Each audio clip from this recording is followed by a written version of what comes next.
Bismillahirrahmanirrahim. Assalamualaikum warahmatullahi wabarakatuh. Salam sejahtera bagi kita semua. Om Swastiastu, Namo Buddhaya, dan salam kebajikan. Sebelumnya perkenalkan teman-teman, nama saya Nugroho Wisnu Putra, biasa dipanggil Wisnu. Saya adalah mahasiswa program studi profesi apoteker dari ITK Cendekia Utama Kudus yang kebetulan kali ini sedang melakukan PKPA di UD Herbarindo Malang. Nah, pada kesempatan kali ini saya ingin berbagi kepada teman-teman tentang obat herbal yang dapat membantu mengurangi gangguan pada lambung. Yang pertama, apa sih obat herbal? Obat herbal adalah salah satu bagian dari pengobatan tradisional yang dipercaya secara turun-temurun dapat membantu mengatasi berbagai masalah kesehatan. Nah, pada dasarnya obat tradisional ini tuh terbuat dari bahan-bahan alami. Yang pertama ada tumbuhan. Nah, sedikit informasi ini buat teman-temanku semuanya. Dari kutipan BPOM 2023 yang setelah saya baca bahwa tidak kurang dari 30.000 spesies tumbuhan yang ada di Indonesia. Yang 9.600-nya diketahui memiliki berkhasiat untuk obat dan baru digunakan 300 spesies tumbuhan yang digunakan sebagai bahan baku di industri obat tradisional, sehingga masih sangat potensial untuk dikembangkan. Kemudian yang kedua ada bagian tubuh hewan, bahan mineral, dan sediaan syarian. Sediaan syarian ini adalah campuran atau gabungan dari bahan-bahan tersebut. Nah, kembali ke topik kita bahwa untuk mengurangi gangguan pada lambung atau biasa kita sebut MAH, penyakit MAH. Apa sih sakit MAH itu? Dalam bahasa medis disebut gastritis. Sakit MAH merupakan suatu kondisi nyeri dan iritasi yang tidak nyaman di bagian perut yang disebabkan oleh peningkatan asam lambung. Nah, apa sih faktor-faktor atau hal yang menyebabkan asam lambung kita meningkat? Nah, kali ini kita akan bahas satu persatu ya untuk faktor resikonya. Nah, faktor resiko yang pertama terkait pola makan. Nah, dari teman-teman nih, ada nggak nih yang sekali makan porsinya banyak? Jadi teman-teman, kebiasaan makan dengan porsi banyak itu sebenarnya dapat mengaruhi tekanan pada lambung, sehingga memperlambat pengosongan lambung kita. Hal inilah yang bisa menyebabkan atau mengaruhi kenaikan asam lambung. Kemudian yang kedua adalah makan di tengah malam. Nah, biasanya makan tengah malam ini teman-teman biasanya kan langsung tidur tuh atau nggak berbaring lah. Inilah yang nggak boleh. Ini juga meningkatkan asam lambung kita meningkat. Kemudian jenis-jenis makanan yang tinggi kalori, tinggi lemak seperti contohnya gorengan, santan, seperti itu juga bisa meningkatkan asam lambung kita. Kemudian ada minuman yang jenis kafein, terus makanan-makanan yang pedas, asam seperti itu juga bisa mengiritasi lambung kita loh teman-teman. Jadi kurangilah makanan-makanan pedas kalian. Boleh, tapi jangan sering. Atur pola makan kalian. Kemudian faktor risiko yang kedua yaitu merokok. Nah, khususnya para kaum laki-laki pasti tidak asing dengan kandungan yang terdapat dalam merokok, karena setiap kemasan biasanya tertulis yaitu apa teman-teman? Nikotin. Nah, nikotin di sini itu bisa mempengaruhi atau menurunkan produksi dari mukus. Apa sih mukus?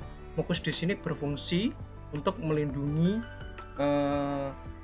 lambung kita dari iritasi, teman-teman. Jadi semakin banyak nikotin yang masuk dalam tubuh kita, semakin turun produksi mukus tersebut, sehingga lambung kita lebih rentan terkena iritasi seperti itu.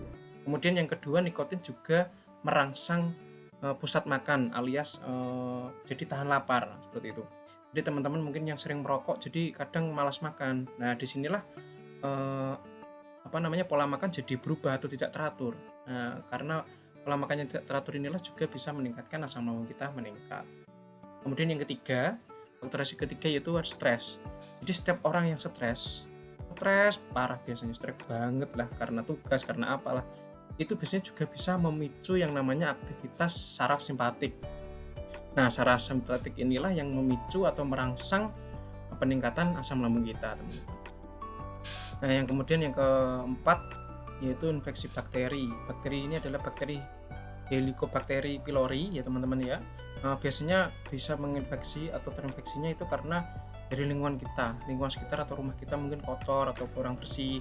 Kemudian dari jenis-jenis makanan atau minuman yang kita konsumsi itu kurang higienis, ataupun cara pengolahannya yang belum benar seperti itu. Kemudian 6 tanda gejala kita mengalami MAH.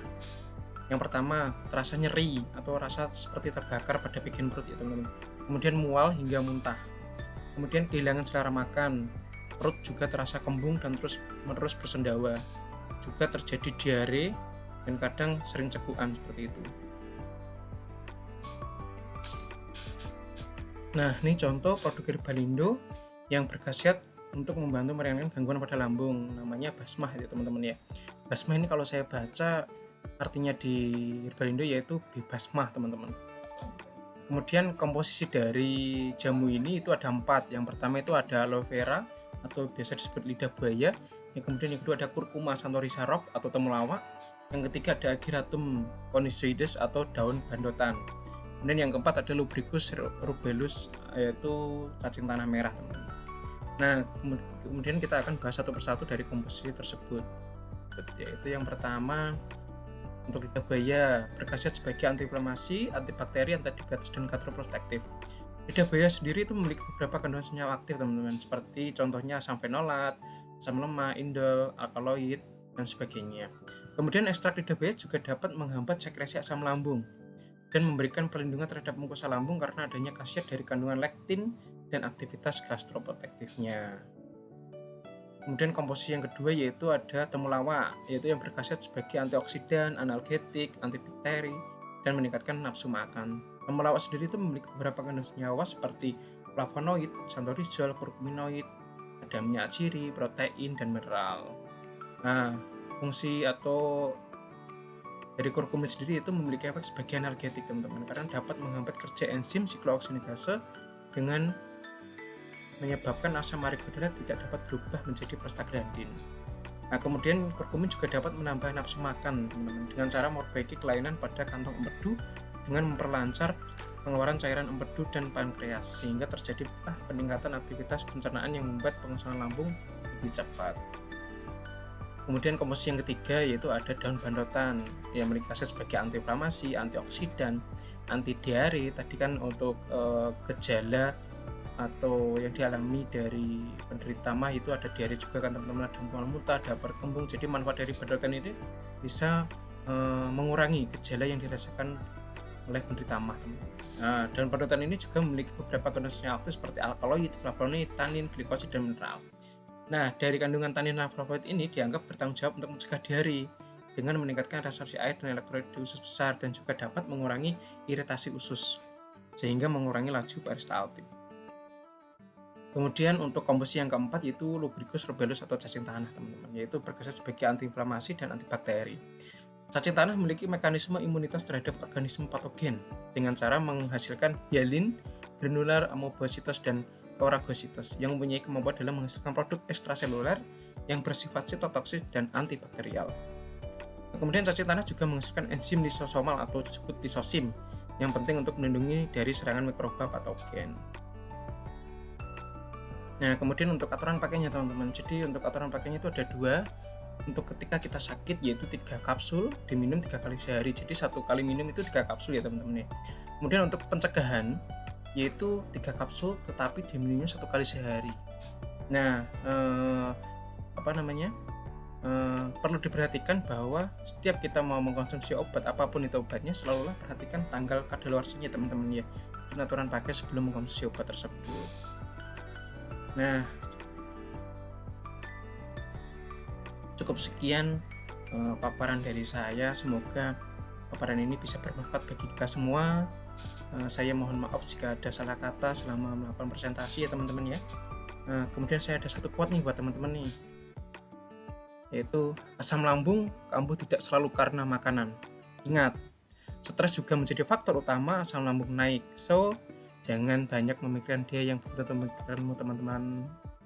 Oke teman-teman, terima kasih. See you next time. Assalamualaikum warahmatullahi wabarakatuh. Salam sehat.